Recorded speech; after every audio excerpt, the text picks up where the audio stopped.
Hey everybody, here we are at Sprague Lake.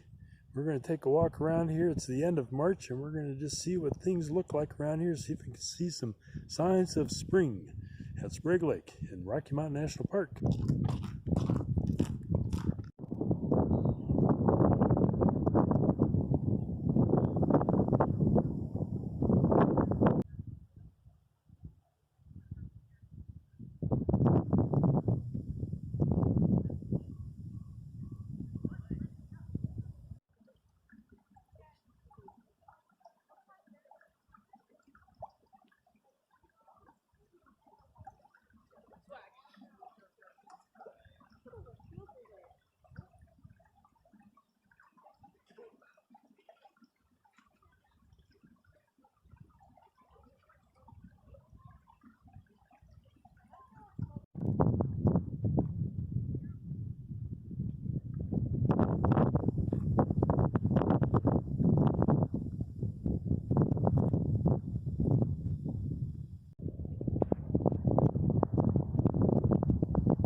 Well, it's still pretty wintry up here at Sprague Lake, although there's a few small signs of spring. There's some open water melting on the trail, a few small buds on the willows, but still a little ways to go before we get to much spring here at Sprague Lake.